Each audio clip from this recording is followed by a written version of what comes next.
Hello everyone, welcome to our first class of our series Online Marketing Basics. And this is the first of 10 classes that I have prepared for you that I hope you enjoy. Hi, my name is Juan Llerena. I'm a marketing consultant, an engagement and motivational speaker. I'm also an entrepreneur just like you. So let's start by discussing what is marketing versus digital marketing. We'll be covering what are the tools that we actually have nowadays that are available at our disposal to be able to use them to deliver to our customers the information, the products, and the technology to reach out the specific audiences that we want to reach out to. So, for instance, if we have specific segments of the market that we're trying to cater to, or specific demographics that we're trying to advertise, online marketing is going to allow us to do this. So that's the power of digital marketing. So who is this course for? Okay, so this course is for business owners, for entrepreneurs, those that are having startups, and those that are also entrepreneurs, because a lot of the tools here can be used to improve your communication process in between departments or among different groups in your company. And we'll be covering basic marketing concepts. It will be impossible to cover all of these 10 classes that we'll be covering in only 10 classes. It will be just impossible. You can almost have 10 classes for each one of the different topics that I'm going to be presenting here for you. But I will recommend you that you stay on tune with us and then just keep us company for the next 10 sessions, so you can definitely find information that will be valuable. You will learn things that you can apply to your business. Maybe it will give you some ideas on the things that you can do, and later on you can dig into how to make them a reality. Later on, we'll be elaborating more of these different concepts, the pros and the cons for each one of these basic marketing concepts. We will cover an intermediate and advanced level later on in the future, but I will need to have your input and your feedback. So if you are enjoying these classes, it is very important that throughout this entire 10 course session that you contact me and then you fill out a form at our website at jlbmedia.com, where I get different priorities for the different emails that I get contacted, and that would allow me to get improve the courses, know what your interests are, try to find what is the most relevant information for you. So you have an opportunity here to let us know, what areas there are for improvement. The same way as what are your, major areas of struggle? What are your challenges? We can talk about real cases and how we can propose different solutions. And as we're building this online community and all this entrepreneurial community, we might be able to come in with solutions from the group, from the community, for the community. Okay, so this is something that we can really tap into somebody else's potential and everybody else's potential as well, and our different talents to improve our businesses, like I said, or maybe even find partnerships with somebody else that has a like interest like ours, or maybe they have a different talent, but they're trying to get into the same space, and maybe they're lacking the resources that you already have, and vice versa. So this is an opportunity for us to connect. But anyways, I would recommend you to use this course from the very beginning. Okay, so let's dig in. So we'll start talking about SEO. That will be in the next class, and that's search engine optimization. So what is search engine optimization? As you can see here on that screenshot, you can see the result of a Google search. Okay, and basically what's SEO or SEO is how to search and how to obtain better positioning on the results from the search engines. Now, when we're talking about search engines, we'll be talking about Google, okay? And I particularly like to use a Google Chrome. I'm not really sure what's your favorite, but that works for me. If you're different platform, that's fine too. If you're using Safari or Firefox, that's fine too. But we're talking about Google.com when we're looking for information, and that's the most used search engine platform. And so basically SEO is learn to find the keywords for your business to allow you to get better positioning. So your business result, or your website, it will show, try to get it as close as we can to the page number 1. Okay, and there are different ways to do this. We'll try to respond what is SEO, how to search and how to find results that are generic about our product or service. Try to learn keywords to position our website or our business on the search engine results. We'll try to respond what are the most utilized keywords that can be used and what tools you can use to do that, and provide some examples.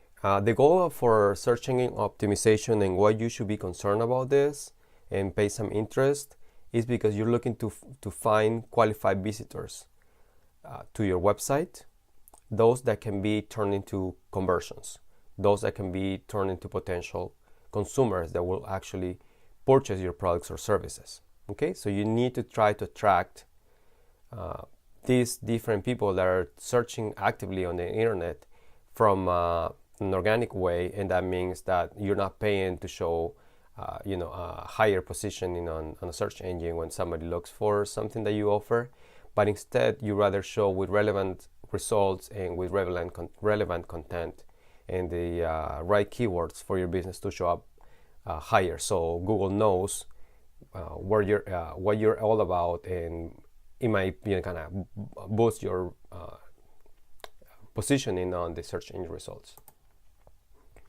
Also, we'll be talking about SEM, and SEM is a search engine marketing, and it's a version of the SEO, but it's a paid marketing. So you use tools such as Google AdWords in particular, that's one of the most used ones. And it's easier, it allows, why is this important? Well, it's important because it allows you to, in a more of an easier way, to position your search engine result up higher on the Google results. As you can see here, when somebody does a search for, say, Amazon or something related to Amazon, Amazon, as you can tell on the result side, there's a little ad right below where it says Amazon official site, huge selection and great prices. In that it says ad, so that's a paid ad. Okay, so Amazon wants to make sure that when somebody is looking for Amazon, even if you're looking for Amazon that is completely unrelated to the e-commerce site, for something completely different, they want to make sure that you see them.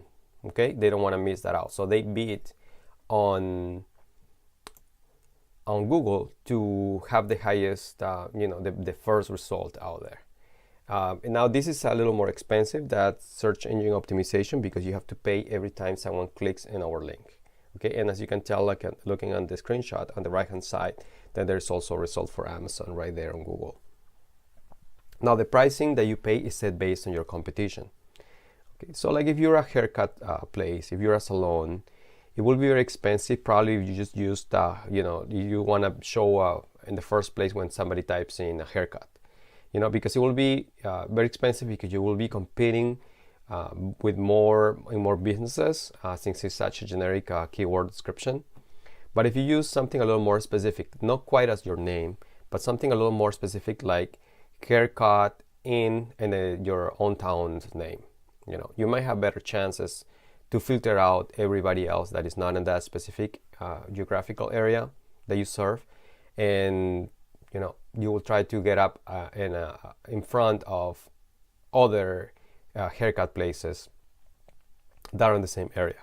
Okay, so then you kind of narrow down your competition, and you make it a little more specific to who do you want to show your results, because you will pay every time somebody clicks on the link. So we'll be covering more in detail search engine marketing, which is a great another tool for digital marketing. We'll talk about SEM, which is search engine marketing, the one we just discussed, versus SEO. Can you combine both strategies? Can you do both? Do you have to do one or the other? Well, you can combine them both. You can start with search engine marketing if you want instant results, and then later on transition to search engine optimization as you start learning the keywords that really drive your business, the ones that bring you more sales, more qualified visitors, and those that you can turn into sales, which it will equal conversions. Okay, if you are a business that you are more of a startup perspective and you have time to build your business, and from the get-go you want to start positioning your website as you're still building your business and improving your products and services, as you're getting more feedback from customers and you're trying to find out exactly like a lean startup approach, where you're trying to find out more about what the customer's first impressions are, and you're trying to build your customer base and your the number of followers that are following your product, they're waiting for you to come out to the market with the live product and the final product, then SEO may be a better strategy as you're trying to save some money by doing growing organically. But at the same time, if you have enough time, you can position your business, like if you're planning on 3 months, 6 months down the road to a year. Okay, so it's a more on the long term, but you need to do for sure SEO. You can discover, if you're using search engine marketing, that if you have 10 keywords that do not bring visitors, you can start narrowing things down and see which ones work better for you than not. Now, again, search engine optimization is long term, where you need to invest more time and effort to attract those visitors that are bringing revenue. Okay, you might also find that you need to develop search engine marketing, so that's paid, search engine results only during certain times of the year. Maybe the holidays are your busiest time of the year. Maybe you want to have some promotions, paid promotions running during those times of the year. With social media optimization, okay, and as we already know, everybody knows by now what is Facebook, what Twitter is, what Pinterest is, Instagram, Snapchat, YouTube, Periscope, and so many other networks out there. Okay, so I'm not gonna teach you anything new about that, but the important part here that we need to highlight is that social networks really are a gold mine coming for a business, from the perspective that you as a business want to know what your customers are thinking. How was your experience with your product? What would they wish they will find when they come and visit your site or your store? If you would want to know, when you want to kind of test the water and ask about a product before you launch, your social network is there to give you feedback. The social network is there to allow you to learn more about what customers are talking about, and you can also always have a presence there to try to help them with information that might be relevant, and giving the opportunity to still come to your website. So there are many apps and many programs that we can use, and we can develop a strategy called SMO, social media optimization. And the focus on online, people focus on the social networks. The main purpose for you is who you want to reach out. For example, there are certain networks that you want to make personal connections, possibly Facebook, or if you want to do groups. And if we're talking about different generations, you might find that if you're looking for a particular age group, maybe like the millennials are kind of in the upper 20s and maybe 30s, they might probably be on Facebook right now. Not that this is not... I don't like to create stereotypes either, but right now that is our role as I'm recording this show. For instance, if you're trying to build your professional network with other peers, maybe LinkedIn is the best space for you. If you're trying to cater to build more your personal brand and maybe reach out to a younger millennial generation, maybe those that are like still in their 20s or lower 20s, maybe Instagram right now is the best place for you. Twitter, is great for business if you want to release news, depending on who's on that space. And you will need to find what works better for you, which ones allow you to have a personal page, or in which ones it will be a great idea to have a business page, a corporate page, or just a group. We're always looking to network with our customers and clients. So nowadays with social networks, we can share a piece of that content that it might attract them. Maybe a new product, an article, maybe something that is relevant to the season, a new posting, a story, something you're working on, something behind the scenes that nobody else has access to unless they go to your social network channels. Anything that is being shared can increment your business and the impact that you have as a business with your own message and your own storytelling. That's why it's so important to learn how to take advantage of the marketing 2.0.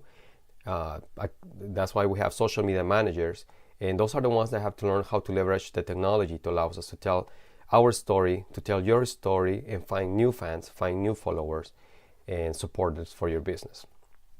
So we'll be talking more in detail about social media optimization as well. Email marketing. Email marketing is number one. Email is king. And there are still now some discussions as social networks and the power of every single one of them. And yes, it is true, each one is different, but email is just so personal, and it still allows people to look into it at their own either privacy of their office or at home, or when they have time. They don't have to respond immediately. So email still has a good penetration on the market for sending messages and for having people looking into it, as long as their content is relevant and as long as their content is interesting and personalized to each one of them, right? It's so personal that allows you to reach them at their own convenience. For instance, if we compare email marketing versus social networks, every time you post something on social media, then you're competing with all those other postings that are happening right now on people's feeds. So all of a sudden, you're posting, it might be, a few screens, a few scrolls down the road on somebody else's smartphone or on their desktop or laptop, because there's other postings, not only from the other companies that consumers are following, but also from their friends and their feeds friends. So you're competing, and people might just miss those postings. Email allows you to reach people, at their own convenience. So you're not competing for that. The email will be there, and people will get to it. So email marketing is also another way to create, potential interest in your business. You can develop your funnel for getting leads for your business in different ways, from different approaches. And the one thing I like to remind you is that you have to try to use the right combination of the different tools. Not only focus on search engine optimization, not only use SEM or email marketing or social media optimization. There are other ways to do it, but the whole idea is like you can use a 360 degrees touch point for your business, where you are where your customers are. If they're browsing, you're there. If they're on social networks, you're there. If they use email, you're there. Even if you're using SMS or text, then you want to be in that space, and we'll talk more about that. Affiliate marketing. This is another interesting way to grow your business.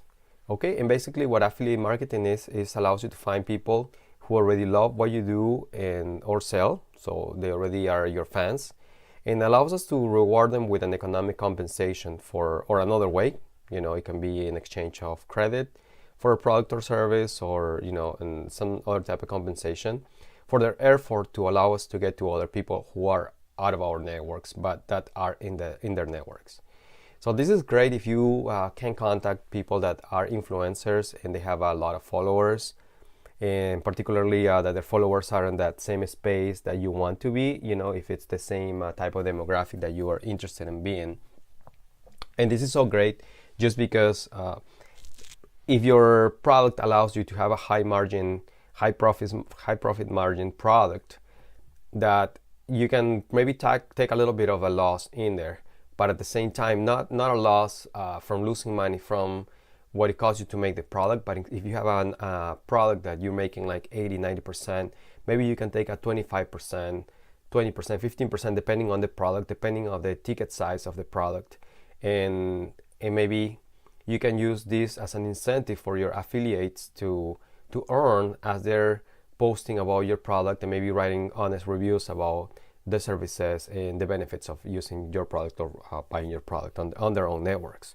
The nice thing is that they're using their time and their effort to do it, and there's people that love to do that. And if somebody already loves your brand, why not compensate them for helping you grow it, right? Now, how can you do this? You can use WordPress For instance, adding an affiliate plugin within your own website. How does it work? Simply, we have broken down into 3 different steps. If you want to be an affiliate for somebody else, well, you just need to join this affiliate program and know their terms and conditions, and then start promoting. You will usually get a link that is unique to you, and with the cookies technology, it might trigger a sale. If it triggers a sale within 30 days on something that you post for somebody else via email or via on a website via banner, or some sort of another link sharing, or also posting it on social media, then you might, if you get a sale within 30 days since you posted, then the company that is actually selling the product, because you won't capture any of the sale will go directly, but you will link the customer with the company that you're trying to promote, and once the sale is made, then you get a commission. Basically, that's just how it works, and that's what you earn. So if you join, you promote, and for those sales, then you earn, and each affiliate program is different. But you can do the same thing if you have a business, you're into consulting, maybe you are selling some products, and those are high margin product, and there's people that already believe what you do and they love what you do, then why not compensate them for their time and their effort, and still turn a profit from selling those products to a new base that maybe you wouldn't have a chance to get to. Okay, so we'll talk more about this. You can do it by just adding like I said, if you're using WordPress, which is what I use for having a website, then you can just use a plugin that in many cases are free, and there are some paid versions that are very economical, and all of a sudden, boom, you have an affiliate site where you can get reports and all the metrics and see who are your best affiliates and the ones that are doing the best work. You can get reports on how much has each one of those sold, and you can reward them also for their time and their effort.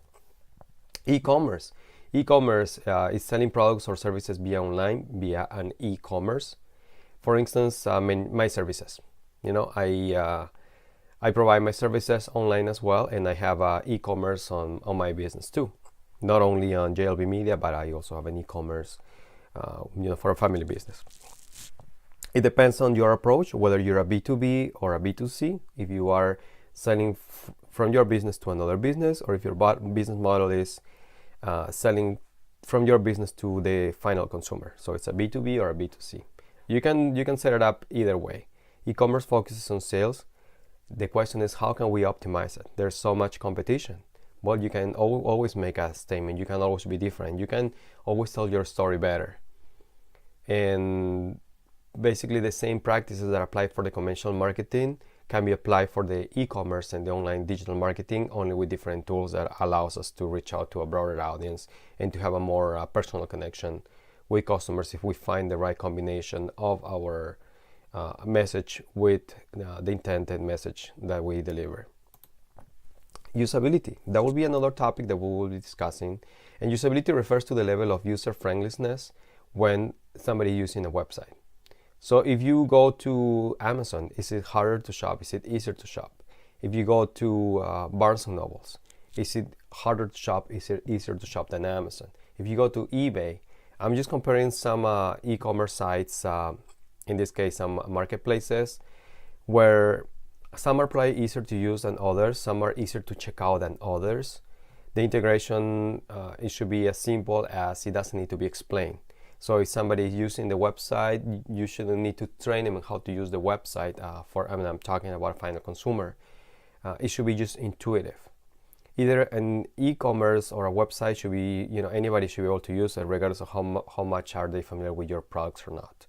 So the easier that it is to use, then the better chances you have to engage that consumer with your website and get him to either turn a purchase or to return for more information. We'll learn where to include a button, a sidebar, whether to use a food page, our icon or logo on the top, whether it has to be big or small, and some of the practices for design, color, messages, and to keep it simple. So the usability keyword here is simplicity. usability. Content, and again we're gonna talk about content, and content is still king, because content, it really can draw attention from customers. We are talking about the era of informational era, and there's just vast amounts of information that is being released on a daily basis: video, blog, podcast, you name it, it's all there. It still content needs to be fresh and relevant, and it has to be aligned with our clients. So if our message is not aligned with our products and it is not aligned with what the customers are looking for, then this content is really useless. If our potential customer is not aligned with our content, they will never convert into customers. You need to understand, and this is key, what is our, or who is our potential customer, and what is our potential customer looking for. With that, you can probably develop a better message and a better content for them, trying to provide them with tools and providing with information, advice, tips that will help them solve their problems, or at least lead them into a place where they can go and find a solution for their problem. For example, if you have a blog that is very technical about programming, and you're trying to attract marketing people, and then you become too technical, then you might be just attracting your own competition instead of attracting your final customers. So you need to tailor that message and align your product and service with your mission and vision as a business, with your services and with your products as one phase. And then the second phase, you will need to align that with what the customer is, who that customer is, and what they're looking to solve, and tailor these messages and this content to be aligned into what they're looking for to solve and what they're looking for as products or services, with your brand, with your mission, and with your products and services. Okay, if that makes sense. Content is everything. If this fails, everything fails, because content, it will be also implied in, when we're not only talking about blogs, we're not only talking about videos or YouTube videos, we're also talking about content on your website, content on your blog, content on your email marketing campaigns, content on your social media. Every message that you create for your audience, for your customers, is part of your content. So you need to have a good strategy for developing that content and being able to identify who that is and who it's for and what is it trying to solve. And then we're talking about analyzing the results and correct and improve. It's a cycle. As we can see here in the slideshow, we're talking about improving, defining the problem, collecting information, brainstorming, analyzing ideas, finding the solutions, providing feedback, improving your design, or improving, whatever you found necessary from your feedback to improve your ideas, and then redefining the problem, or just presenting new solutions to that already existing problem. And then it's like a 360 degrees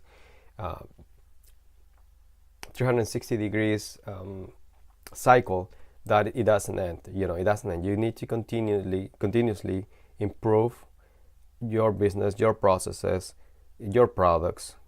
Look at your customer service, look at your message, look at the evolving audiences, the different generations that are taking over the market, the ones that are entering the market force, and the ones that are entering the different ages that will be turning into customers. So the important part here is to realize that we need to learn to analyze results over and over to optimize, and then make the corrections and improve it for our visitors, attract more visitors, to improve our conversion rates, and to overall achieve better results. We will see what we need to learn, what to look for, and also understand the why and what to do with it. This will be our last class. Why? Because we will need to analyze our SEO, SEM, email marketing, etc.